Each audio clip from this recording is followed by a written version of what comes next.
Hey, everybody. Oh, I guess you guys are still coming in.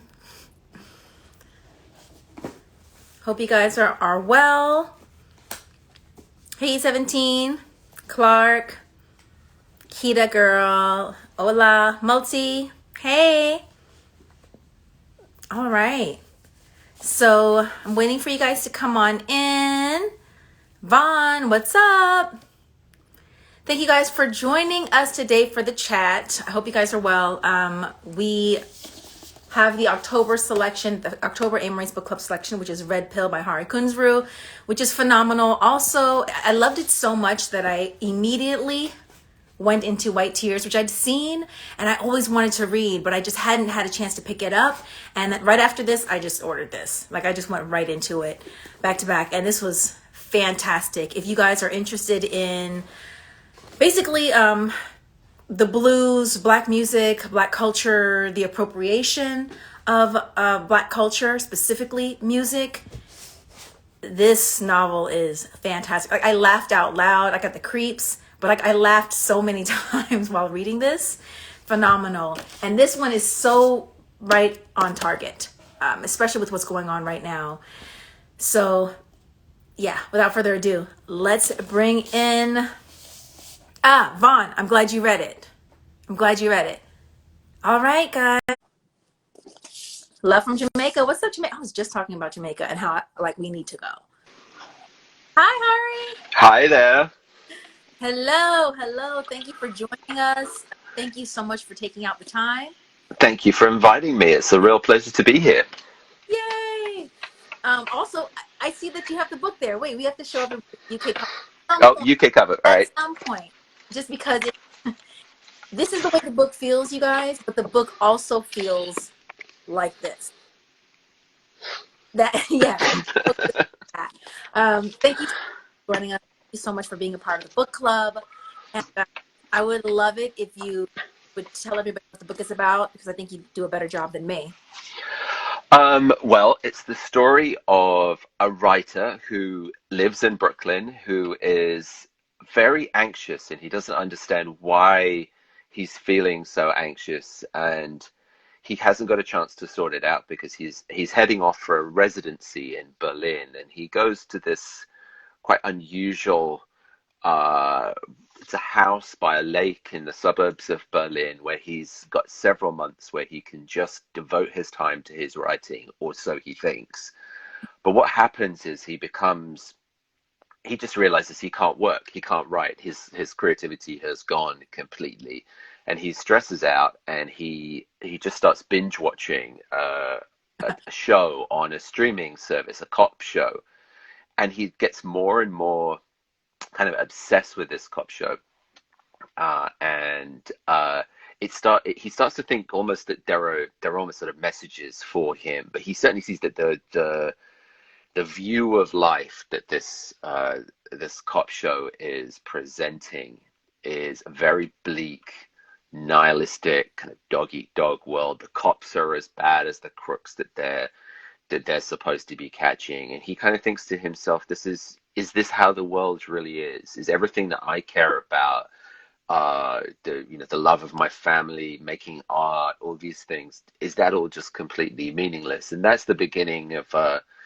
sort of spin out that takes him into a lot of the feelings that I think a lot of us have had. Certainly, it's a book about the feelings that I've been having over the last few years, and our hero, who doesn't have a name or isn't named in the book, runs into the creator of the show, who turns out to be maybe even more of a sort of sinister figure than he was expecting. This guy called Anton is a very swaggering LA TV guy, but he also clearly is involved in the outright in some way. On the down low, he's using his massive platform to kind of seed messages about that world picture and about that world view. So it becomes a kind of, the book's called Red Pill, and I guess Two lives.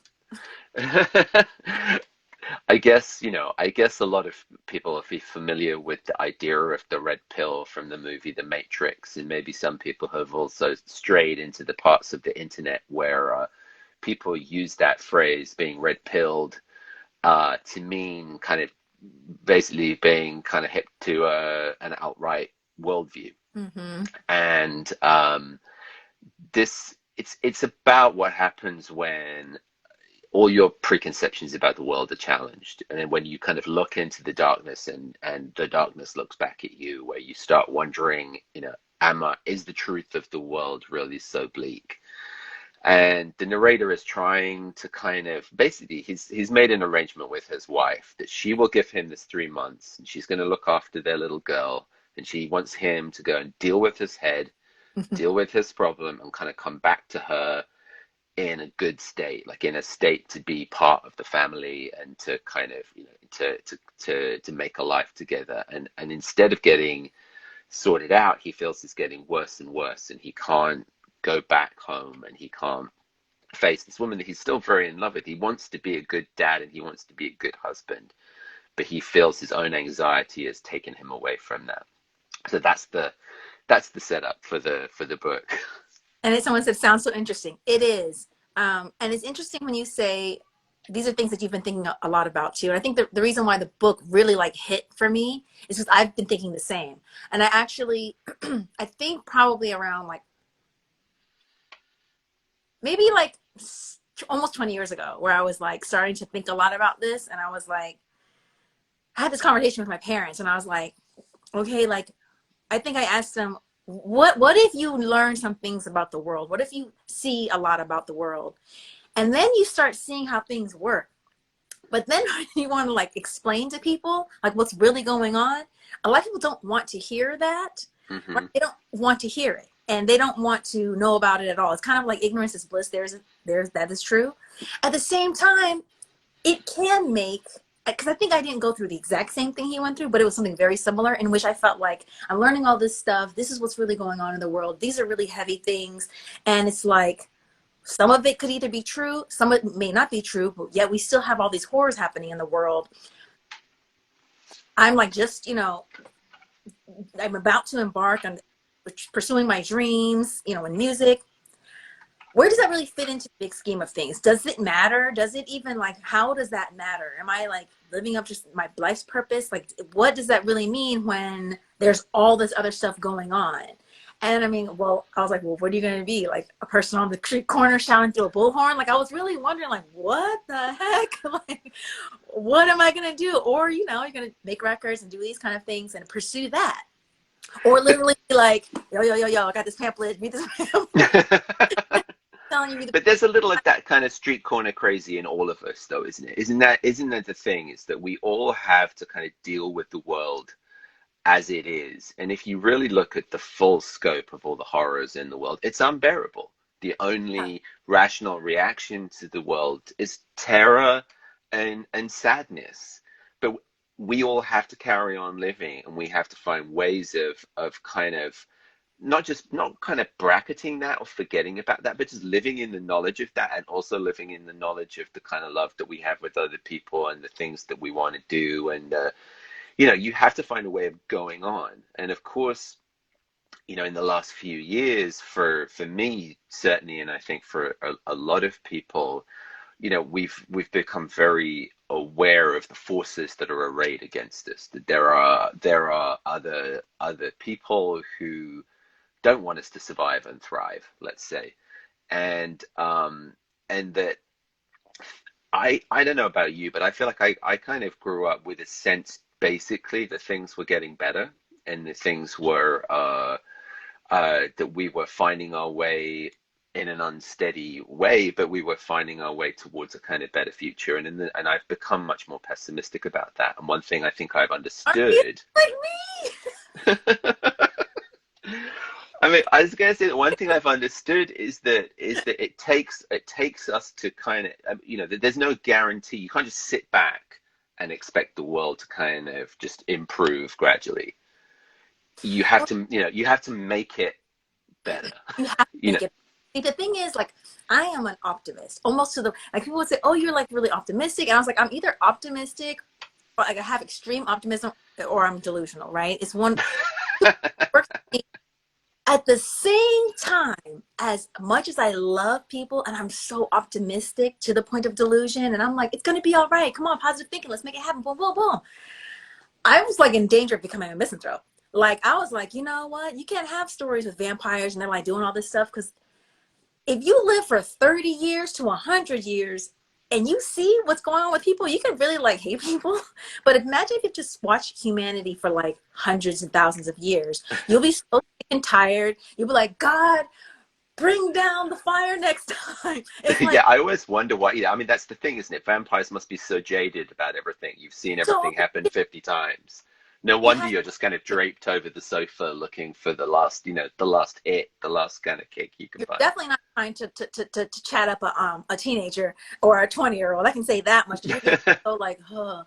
Um, it's like, it's hard because you think like I used to think that I used to wonder like, okay, what humanity goes on, right? You're on this trajectory, but I'm like, no, because there in humanity you've had times where there's like a lot of quote unquote tolerance for different religions, different creeds, different lifestyles, different just everything. You have these cultures where everything's like all mixed up, and then you have the pendulum swinging the other way. Like people think like we've only gone like this and everything before has been not so great, but that's not true. I think we've been kind of like this. And I think society just goes like that. So as soon as we go this way, you're going to have a hard reaction to push us back. And we're going to be in this middle zone for a certain amount of time before it continues to go. And then we've got to swing back again. And I think it is the curse of like human existence and humanity in general to be forced to constantly have to do this. I don't know unless someone's like, yo, like, we're going to reach that next level of consciousness, indigo children, where are you? Where are you? I'm like, unless that's happening, I think for as long as human beings are here, we're going to have to constantly fight for these rights, fight for each other, love one another and attempt that while also resisting our primal need for tribalism. And it's hard because you want to say the humans are like to be kumbaya, but I've really gone through this point too where I'm like, I don't know, is there hope for us? I don't know if there's hope for humanity. Like, is there good? Is there evil? Like, what are your thoughts on the hope? You said you got more pessimistic, but I mean, I veer from day to day, and frankly, right now, from hour to hour, I tell you, this week is going to be a long week. But I, I try and approach the darkness with humor. I mean, I think black humor is kind of a good way of dealing with the bad my, things in the world. I mean, it's that thing of either you're laughing or you're going to cry.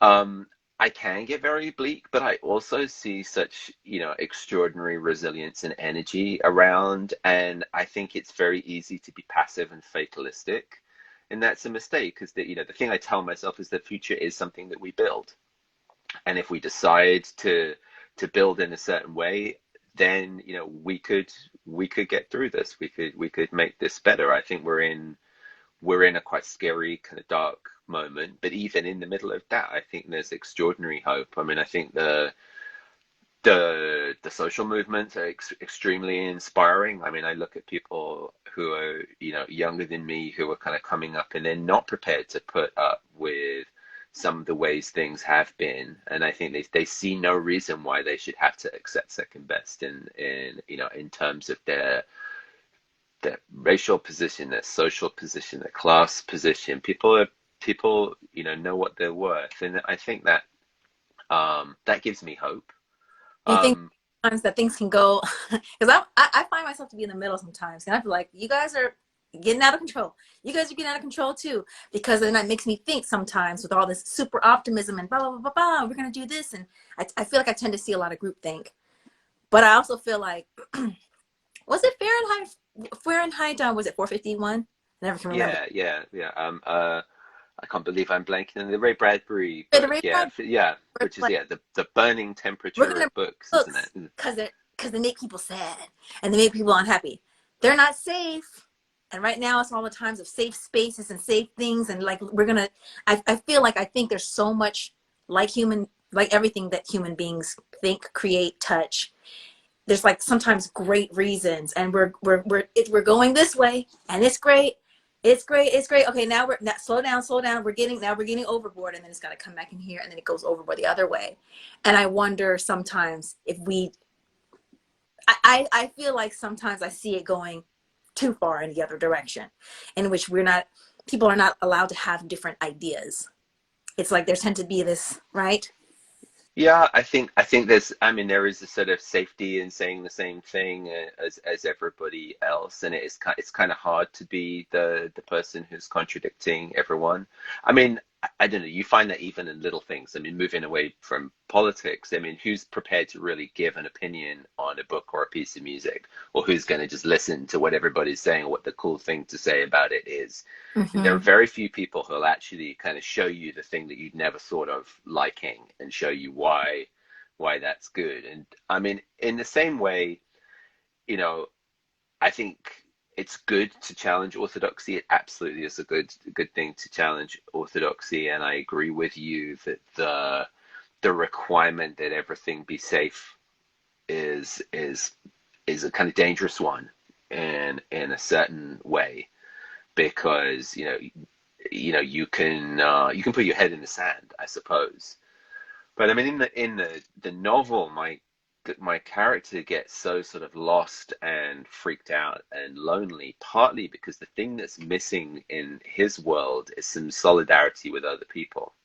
Like he, at no point in his journey into this kind of world of the red pill and this world of the outright does he kind of remember that he's not alone in this. He feels like he's just kind of up against this bleak world, this bleak vision of the world that he has to, just on his own resources, that he has to somehow find a way of refuting. He gets into this, he's a writer, he gets into this sort of strange headspace about if he can't find a good argument against it, then somehow it's going to come true. Like it becomes this existential crisis, and it's all about him.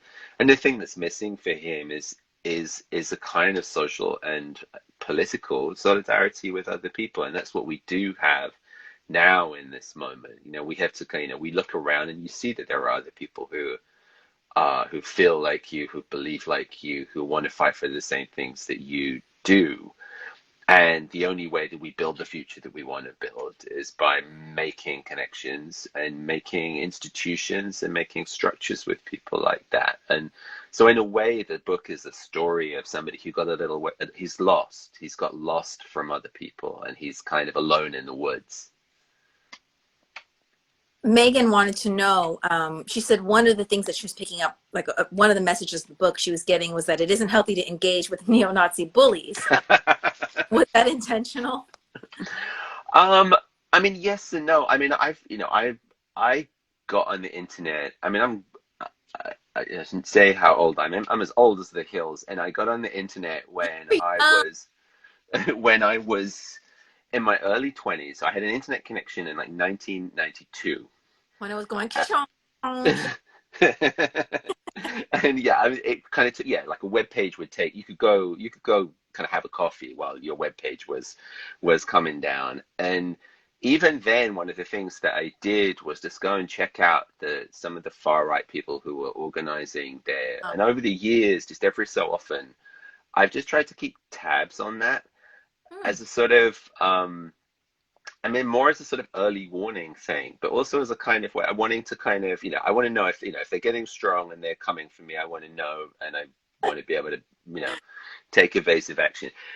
But also as a kind of way of really making sure that you're in the most kind of robust position as possible. I mean, one thing that I think we've all seen in the last few years is how this culture, this far right culture, has boomed. They've got organizations, they've got memes, they've got, stupid guys with beards with Fred Perry t-shirts. They've got a whole world of culture that they didn't have before. And that's something that's really changed. And so they can be attractive to people. They can draw in, especially young, disaffected white Why do you men. think that is? Why do you think we see this big boom? I would say it has a certain amount to do with 2008 and the financial crisis, because I think that for a lot of younger people, the settlement at the moment, the way things are at the moment, hasn't produced the outcomes that were advertised. For people older than me, the boomer generation were, you could basically kind of get a middle class lifestyle as long as you played nicely and didn't get into trouble. Certainly, if, certainly for white people, let's say in the US, I think that there was a sense that they were definitely going to be wealthier than their parents. They were going to have a better life, that America was going to deliver in the way that they felt America had always delivered. And since 2008, we've got a generation of people who aren't making the same money as their parents. They haven't got a house. They're still renting. Maybe they're living at home. Maybe they're living with roommates. Everything seems more out of reach. They're having to work harder. They have less security. They don't have a pension. And that kind of disaffection takes people one way or the other. It's either taking people to the left to say, well, why don't we have our share of this? Why do we see the billionaires making more money during the pandemic than ever before? Or it takes people to the right. They look for a scapegoat. They look and say, well, who is it who's keeping me down? And there's always someone whispering in their ears, saying, well, it's the immigrants. If you got rid of the immigrants, then it would be fine. Or, you got rid of the whoever else is, but mostly these days it's about immigration. So, people look for those kind of answers, and I think that's part of why that culture has bloomed. But as I say, Because you sorry. have in which people don't have much money at all. Like, let's just say they're struggling to even develop a middle class. And you have countries around the world where everyone pretty much lives in a certain amount of poverty, and you don't have militia groups forming in the same way. I almost want to say there's a certain amount of entitled, uh, Oh yeah. this was our birthright, and now of course it's being the scapegoat is you guys are taking it instead of actually looking at the system and the way that it's all built. Well, I mean, as people will hear from my accent, I grew up in Britain. I grew up in the UK that has its own history, and I came to the US about 12 years ago. Mm-hmm. And I thought I read a bunch of books. I thought I understood America, and I thought I understood the history of race in America in particular. But when I started living here, I understood that I hadn't seen half of it, that it goes so deep and it poisons everyday interactions. Like this, it's a kind of undone history. I mean, in a way, it's what I wrote the other novel, White Tears, about. I decided to write a ghost story So about race in America. I'm not showing it backwards right now. Uh-huh. Uh, But it seems to me, what is a ghost story? A ghost story is always about something from the past that wasn't finished. It's undone business, and it's coming back into the present. And mm-hmm. it seemed to me that the best way of trying to tell a story about how this unfinished business of black and white in America works is by telling a ghost story, because the past hasn't even been acknowledged. The past hasn't been faced. It's It's not. very difficult to acknowledge race in America. Someone was like, well, why is it so hard? We have the UK has the colonialism and everything too. But I'm like, Yeah. oh, when people are just trying to understand, well, why is it such an issue to take down the Confederate flag? Why are people holding on to it and clutching it so much? I'm like, because it's like history that they feel that, but you don't go to Germany and see statues of SS officers. You don't see the flag. Oh, this is great granddaddy was an SS officer, and he loved his family and he did some things. But I mean, he did work at the camps and stuff. But he loved his family.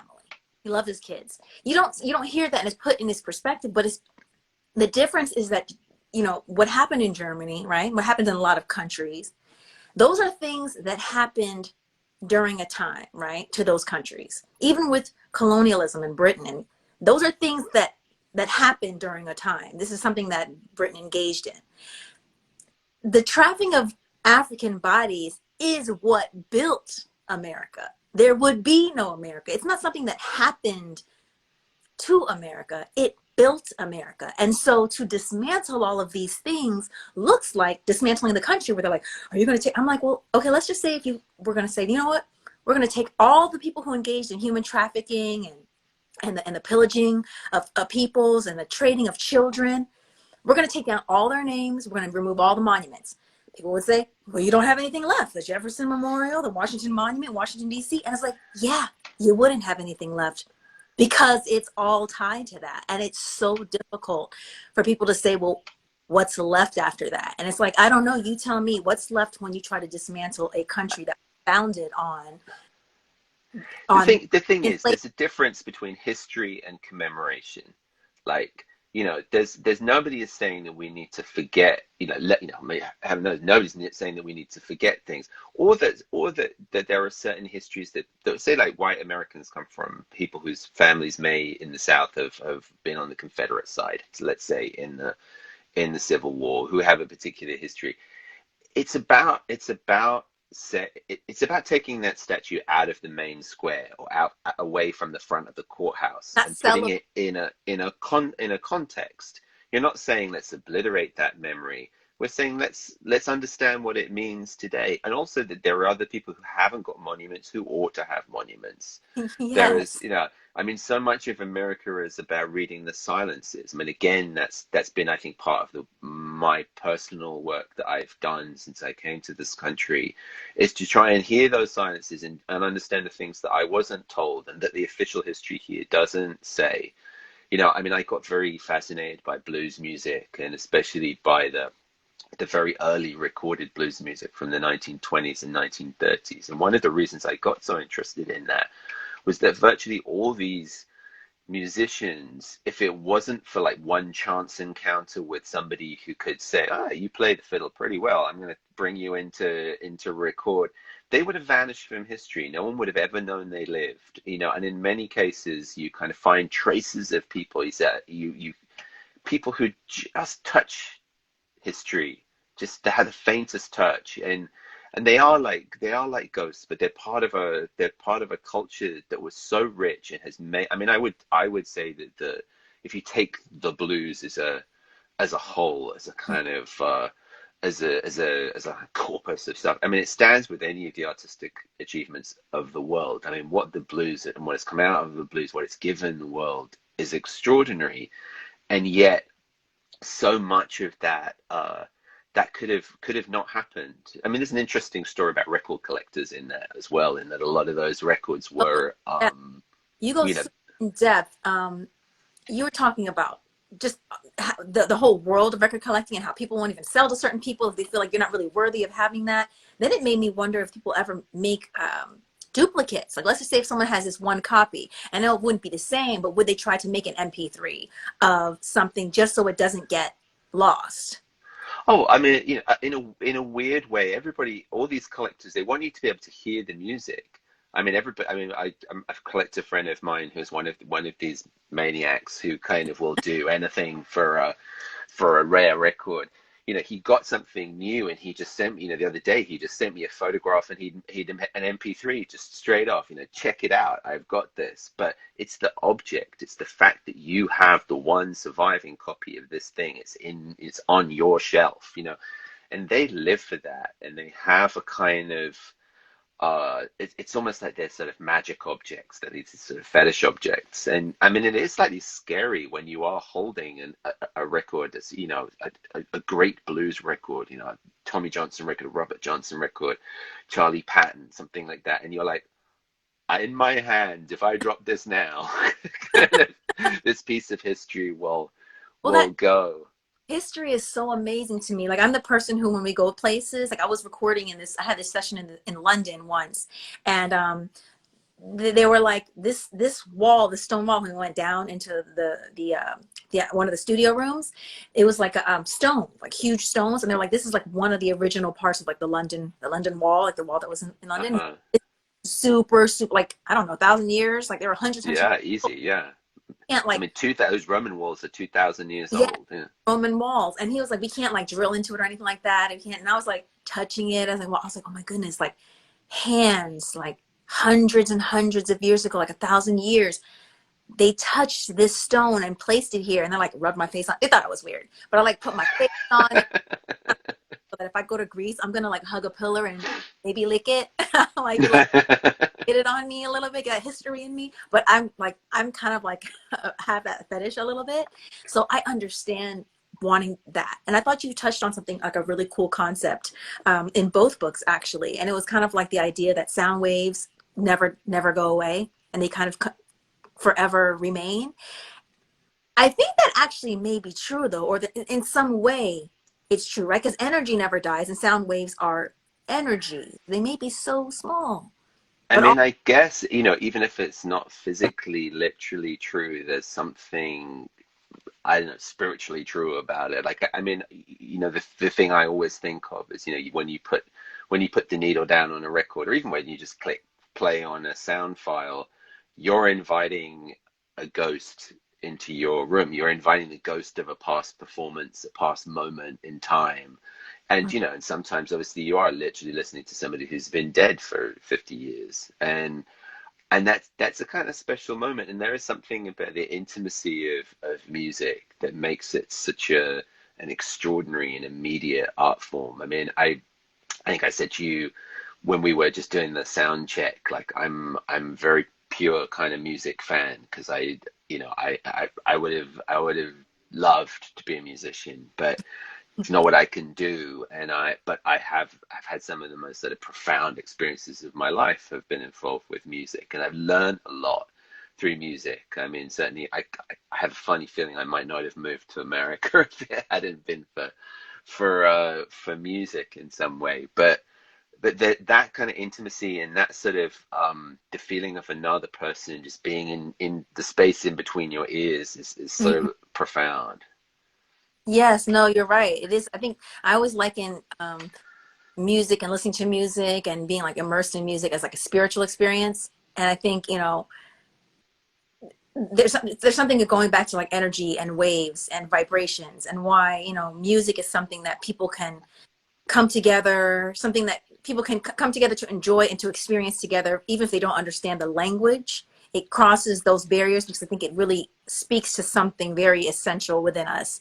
And I think it's a pure spiritual experience. And creating music is amazing because you're just taking something that's intangible and making it like you're like birthing it into this world. It's like writing too, and writing stories, but it's just different because it is so immediate, and because it's something that happens right now. It's in the moment. I mean, that's the thing with writing, is it's all kind of, it doesn't have that kind of the immediate gesture, the immediate, writing is something that you prepare, and it's like, I don't know, like baking a cake or something. You kind of, you cook this thing up over a long period of time, and then you put it out, and then at some point in the future it connects with somebody else. But you, as the person who's made it, you don't have that experience of the immediate connection.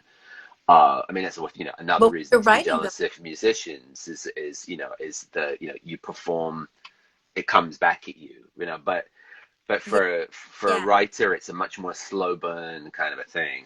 And even when you're, because I'll get up sometimes, I'll write. It's funny because, my husband will be like, well, you're working on this thing. And I'm like, hold on, I'm going to work on, and he's like, man, you've been revising that first half. It's been like a week. And you're like, all right, I got this thread done. Now I'm going to see what's going on with the other thread. You could have did like 4 songs this week. And I I'm mean, like, I suppose that's true. I mean, the studio seems to be much more like writing to me. I mean, you the kind of way people use the studio can be very much like people writing a novel. I mean, it, producers heading down that rabbit hole of, I need to spend another 3 weeks getting the drum sound right. yeah. You know. Yes, if you're like a producer and you're doing those drum sounds and all of those things together, yes. If you're mixing too, it can, but it's not like I mix it myself. I do like rough mixes myself, so it's just Hmm. for the engineer to understand what I was trying to do, so then he can do it right. But recording is so immediate. It's almost like a quick sense of satisfaction. You have the thing as it's leaving your mouth. You're listening back to it, and there are things you might have to fix, but it depends. If you go in there, you might figure out the melody for the song, get those lyrics, get those done. But I've also recorded songs in which I've gone in, listened to the thing. I've recorded one song with a plate of Chinese food in my hand because I was like, let me get the track, let me get some is, and I was literally like, and okay, yeah, it's this vibe. It's like, da, da, da, da. And I just sang the song, and most of what I sang in that moment is what ended up being the actual thing. Right. I had to fill in a couple parts where I had to, da, da, da, da, da. I didn't know the words yet. So you just never know, but it is such a quick thing. And writing is really rewriting, right? The songwriting, Yeah, I mean, it's a funny thing writing a book because you never quite finish. It just at a certain point you've just let go of it. And it's like, oh my God, it's in the world, and there's no kind of moment where you're like, all right, I got that. You know, it's I mean, sometimes it's quite nice to write short things. Actually, I like writing essays and things like that that come out quite quickly, and I have that sort of experience of it coming out in the world. But often you don't even know what your book means until a long time afterwards. Like I kind of, what was your I, for because I feel like you're pretty prolific, and I feel like you this just dropped not so many years ago, right? And then you just came out with this. So were you working on this while you were working on this, or well, remember that publishing is like geologically slow. I mean, by the time a book actually hits the stand, it can be over a year since you finish work on it. And so I was beginning Red Pill while I was still like kind of doing all the copy edits and just Mhm. the final corrections on White Tears, and that was all. It's a White Tears came out in 2017, and this has come out in 2020, and yeah, I mean I work quickly. I like to work, and I try not to make it too uh existentially stressful. I just kind of, I like to keep on putting it out, and Yeah. treat it like a job, but I think people can get very precious about making art of all kinds. I think the more you do, the more it becomes just like a kind of a piece of craft. It becomes a thing Yeah. that you make, a thing that you put out, and I think, when you are starting out, whatever it is that you're making, you often think, I've got to get this absolutely 100% right because it's the complete expression of me. And if I don't like completely make it perfect, then it's all going to hell. And after a while, you realize that it's not quite like that. I mean, actually, recently, my wife and I, we got into watching these French movies from the 1960s. This director Claude Chabrol, and Mm. we've realized that he was making 3 or 4 feature films a year, sometimes certainly 2 a year, which is way quicker than anybody would work now.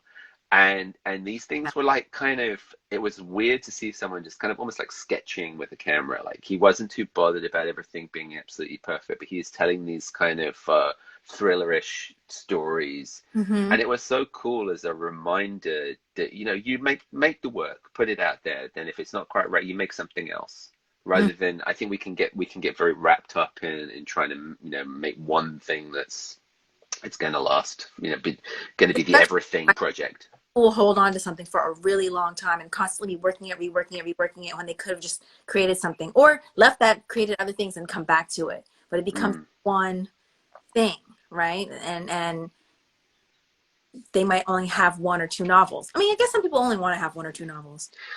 Yeah, I mean, What's wrong with that? there's no reason everybody has to spend their whole life doing one thing. It's, some people have one story they want to tell, and then they head off and they do other things. I mean, like, I'm always reminded there's the French poet Rimbaud stopped writing at 21. He What? started at 17, and then 21 he gave it up and he never wrote another word. And he went off to East Africa to do some sort of shady gun running business, and then he and Good story. that was it. So, and in 4 years between 17 and 21, he changed French poetry forever. Wow. So he did. And That's just amazing. Like these interesting stories. Someone just commented on process. Since we're talking about process, RJX Pro says that's why Fela Kuti and his. I feel like I'm pronouncing that correctly. Fela Kuti. I know his name, but I don't think I had to get the pronunciation right. And his bands would perform his songs many times live first to get the right composition of the music piece, then record it last and never perform it again. Never performed it. Very That's deep. so. I didn't know that they never performed it after they recorded it. I love Fela Kuti. I mean, what an extraordinary artist he was, and a prolific artist. Somebody who, I mean, 30, 40 albums of stuff, and these kind of massive 20, 30 minute long jams that this really I guess he's amazing tight right. Afrobeat band are doing. Make it hot, and we're gonna record it, and we're done. We're not revisiting it. And Yeah. as a musician, I can understand that because there's some songs that I want to do, but you know, when you're in a vibe, like the problem now it's a little different. You can put things out faster if you want, and I record a lot. I always create, but I don't always put it out there, and that because I'm on a different vibe, you know. And Hmm. the record business, especially before, was kind of slow, and I would always complain because I was like, by the time that we finish the album, it's mixed, we've recorded, shot the first video or whatever, and I always have to kind of like get into those. So then, I particularly love the video parts. That was cool, but my visions were so huge. I was like, I'm like, I have such a huge vision. Like, okay, Himalaya, I need this, I need this, no, I need this, and then it'd be like, well, I I'm one of those artists where I'm like, well, if I can't do it like how it's in my vision, I'd rather not do it at all. And that's not always great. I understand that. But I was like, but that's that, you know, I don't want to just do the video and just do that. I have like a vision in my head. And I usually don't actually love videos. I don't watch music videos. Mm. There's so many. The last music video I saw, when I see them, they're on accident because it happens to be on, or when I'm scrolling through my phone. But I don't really love my songs with videos. And when people come out with new records, I haven't seen the video. I like the song. I like to remain pure as a sonic thing. Hmm. When there's a visual put to it, I usually tend to like the song a little less because to me, the sonic, it's like whatever's going on here, it's like it's That's different. With yeah. visual, I usually don't like that. So I don't know when's the last time I've seen a music video. Um, And they've got grander and grander as well, haven't they? They're all like everybody's got a kind of 10-minute movie with sort of several minute, with the director's name coming up at the beginning, yeah, and then and you're like, I've been watching this thing love, for 2 minutes and the song hasn't started yes, I love yet. those. I'm like, I love this. And if we can do this, great. If we can't do it, I guess there'll be no video. You know, it's like, okay. But I'm like, I'm not trying to be like that, but it's just, to me, this stuff is just really creative. And it's just, that's what it's about for me. That's what's fun for me. But I can also see what people want to, when I go to a concert, I want to hear the songs I want to hear. But I totally understand when artists are like, no, I don't want to perform that stuff. Like when Prince wasn't performing his old songs, I was like, Well, I mean, if you're Prince, you have a kind of infinite number of amazing jams that but you you can gotta, just kind of pull out. But you have to perform Purple Rain, and you got to perform all those records. You have to. And I think he started again, but for a while he wasn't. I think, you need to throw, you have to understand that people do want to be there in the room when you sing Purple Rain. I think that is true. But also as an artist, you want to always extend your fans a little bit. You want to say, well, I know you love this and this Mm-hmm. is going to be an easy win, but how about this, as Yeah, well. something different. Yeah, something different. I get that too. Yeah. I want to bring it back to your book because there was a question that someone asked that I thought was really interesting. Um, Vaughn James, not to completely jump to a different subject, but I was like, oh, I want to know the answer to this. Vaughn asked, what struck me upon finishing the novel is how fractured and deteriorated the narrator's interior life had to become for him to hand over power to an ideologue. Do you feel that the left in America experienced or is still experiencing a disassociative break of its own? That's a very interesting way of putting it. I think let's talk about what we think of as the left and what we think of who Yeah, we think of as the left and who we think of as the center, let's say. I think one thing that definitely happened to a lot of, let's say, mainstream elite liberals in 2016 was that their entire world picture was yeah, broken apart, and they never saw it coming. And a lot of what happened and has happened since, I think you can put down to the complacency of the elite in the Democratic Party. yeah, They should have seen what was happening in the country. They should have had policies to address that kind of discontent. I mean, I think if you look at people who are further to the left, who tend to be a little more cynical about the operations of power, maybe there wasn't so much of a surprise. But the Or people question is, also go see ahead. them and all that stuff that's going on, because I was not surprised either.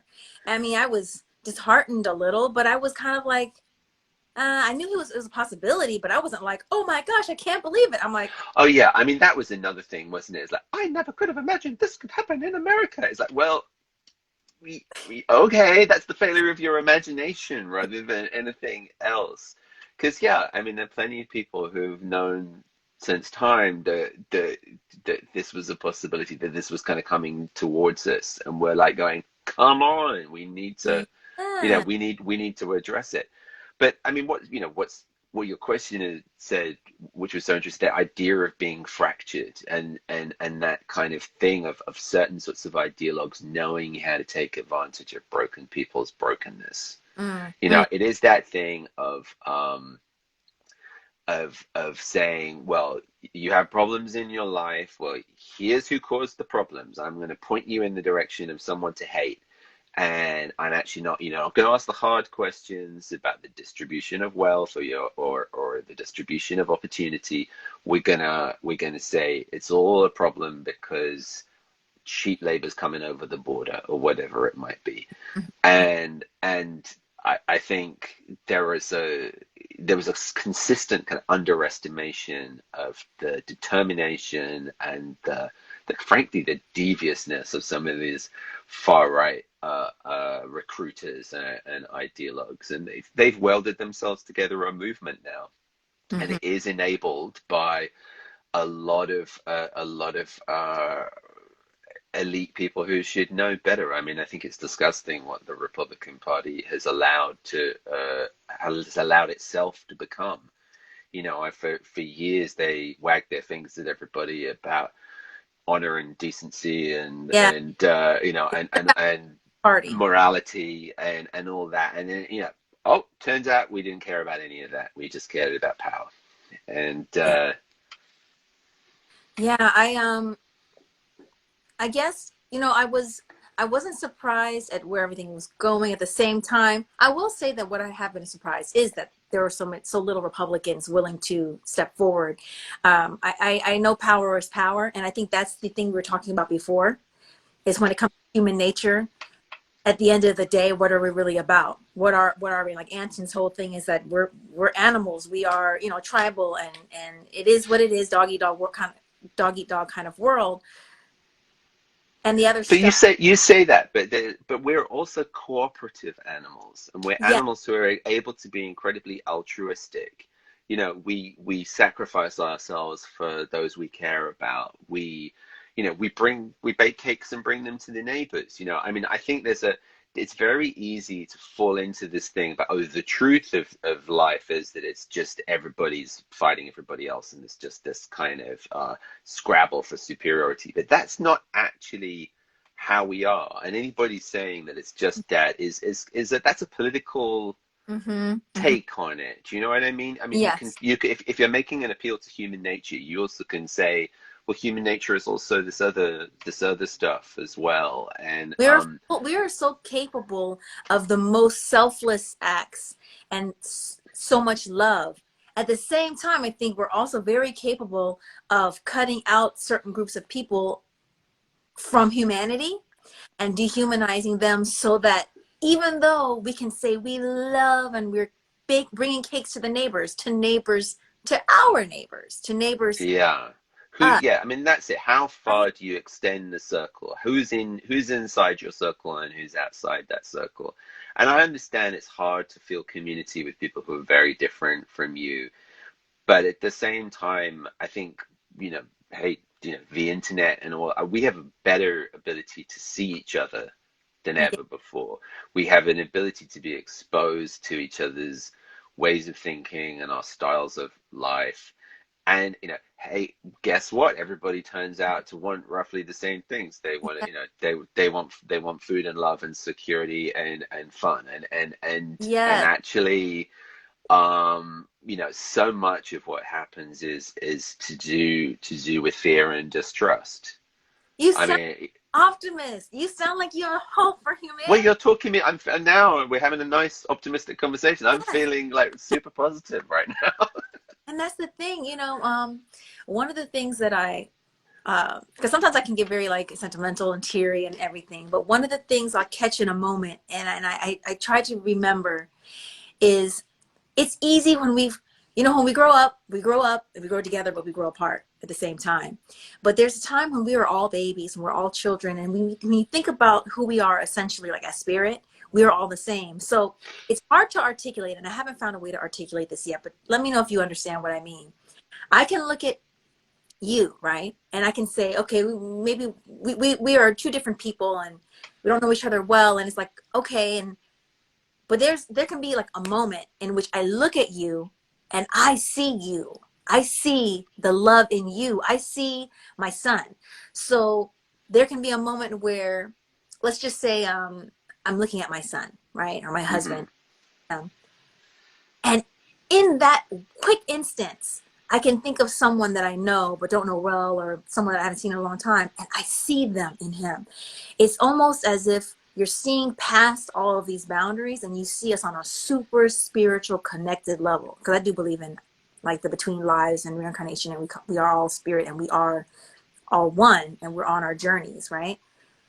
Those glimpses give me hope because I'm like, if we can just remember that we are all the same, and you can see me and I can see you, and I can see the love in you and you can see it in me, then we can I mean, build on. yeah, I mean, think about how much easier people find it to be like racist on the internet. Like if it's just typing out some insult to some famous person's avatar that you see on the net versus how you are face to face. Even if Mm-hmm. you kind of respond to somebody, like I've had experiences where somebody has said something maybe not that nice to me on, online, and you're like, oh, you engage in whatever way, and then suddenly they're like, oh no, you're actually a person, and in a Yeah, mo- and like in a and obviously that's very easy on the internet, but you have that moments in real life as well, whereas especially in this country across racial lines, people dehumanize each other or people kind of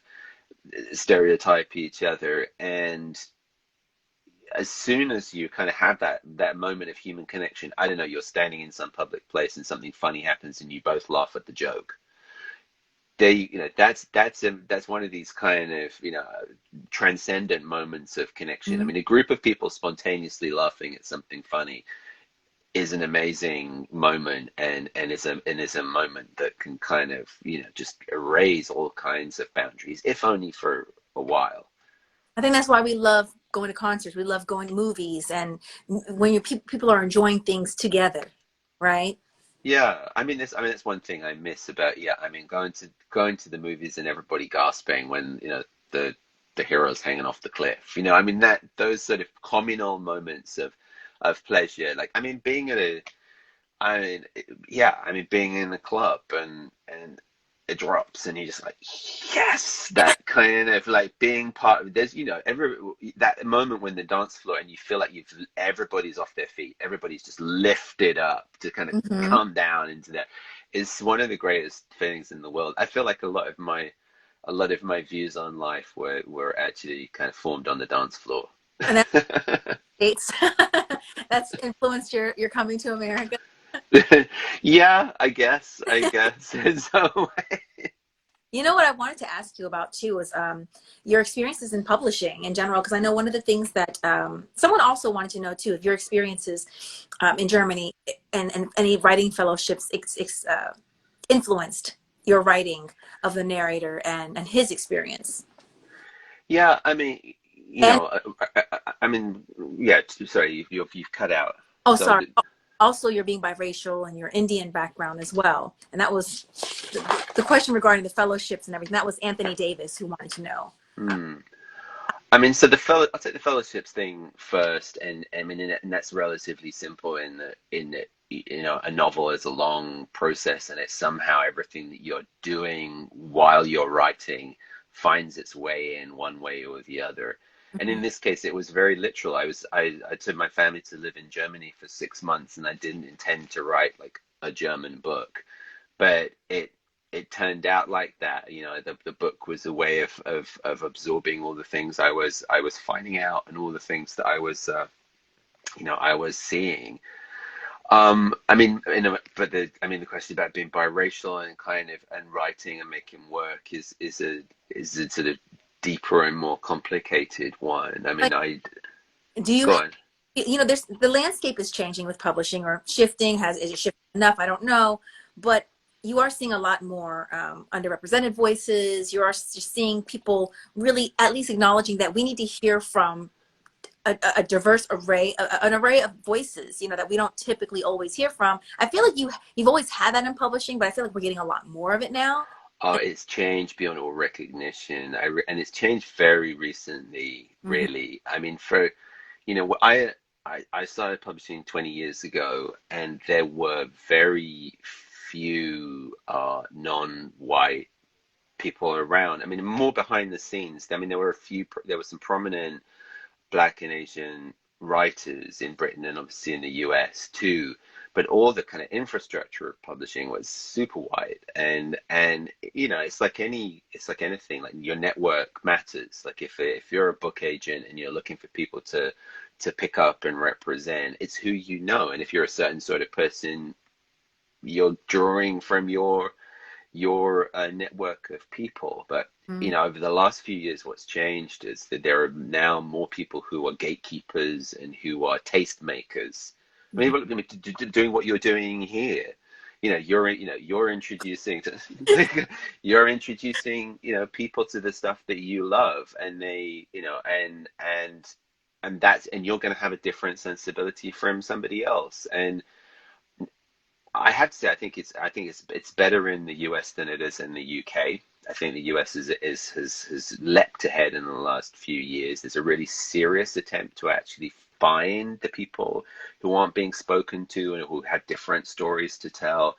And there's a real kind of commitment amongst, in the publishing industry as a whole to changing that. And I think that's a really, really good thing. I mean, we're seeing so much new work coming out. I look back at what was kind of hip in the world of the novel, even when I came to the US in 2008. It's changed completely. It really has, and that's extremely exciting. It's very exciting to be part of that.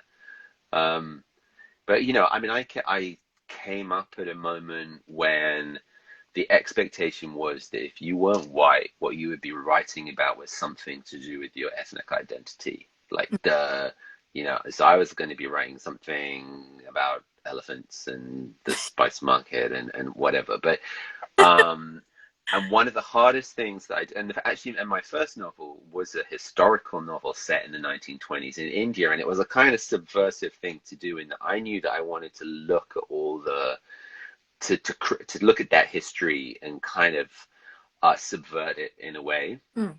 But it did have all that kind of Raj colonialism stuff in it. And then I went and wrote about something completely different, and that was quite a kind of difficult moment because I realized that the publishing industry wanted me to carry on writing Indian stuff. The Indian experience. You're Yeah, and and I didn't want to do that because I had other things to talk about too, and it was very important for me to be able to say just because of my name, I shouldn't be restricted to a certain sort of subject matter or a certain sort of way of writing. So and I know other writers like me who've done very much the same thing. Like you have to put a marker down and say, I'm gonna claim my right to write about whatever I want to write about. My imagination is going to go all the same places that anybody else's imagination is going to, and you fight against a certain amount of stereotyping. But I think that the publishing industry slowly and surely is understanding how restrictive it used to be. Mhm. Like it knows that it wasn't okay to say to all East Asian women writers, "Oh, wouldn't it be nice if you wrote a multi-generational family saga based around food?"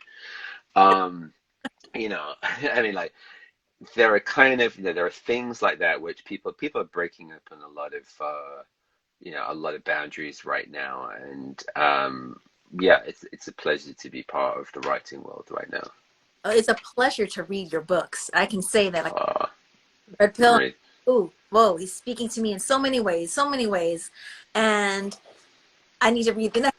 I need to read it right now. I was like, I remember I was going to read that. That needs to be the next thing that I read. And yeah, I phenomenal. need to send you the playlist that goes with the White Tears. Oh, I need to send you that good kind of solid 1920s crackly blues music I would playlist. love that. There was a point like 10 years ago in which I was I was researching some blues stuff. And I wanted to just like feel, I didn't want to make a blues album exactly, but I wanted to feel some different, like get some different influences and kind of like put it all together and see what I got. And I nothing came of it, but it was a great experience. I'm sure what you're going to send me is stuff that I like never even heard of and wouldn't have even come across. So I would love that play. Great. But also I want to ask you, and thank you for that.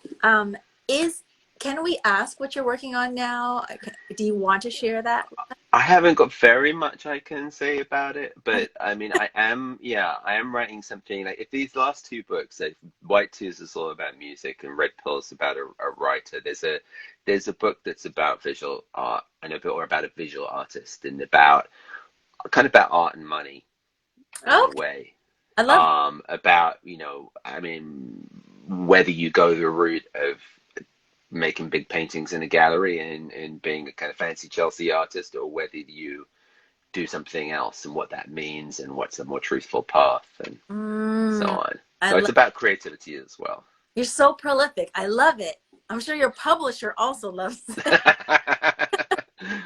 That's right. He could take it if I was a little quicker. I think they could kind of they'd be perfectly happy if I was even Oh quicker. my goodness, it's so fast though. Literary fiction, like three every 3 years, even 2.5. Like that's pretty quick, isn't it? No, is literary fiction also going Oh no, no. I mean, on it's yeah. really? I make more work than some other people, but there's always someone, you know, there's somebody who's quicker than you. That's it.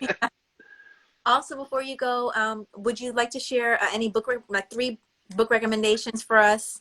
Since we love I research. was I was thinking about this, and I wanted to kind of enlist you in a little project that I have of trying to get somebody, a forgotten writer, like back on everybody's lips again. There's a writer. I mean, yeah, there's a writer called Henry Dumas. I don't know if you've ever come across him. Of course, it's all backwards, I but have his name familiar. Yes. Okay. so he was a young black writer in the 1960s and aged 30, and he's a writer of short stories. And some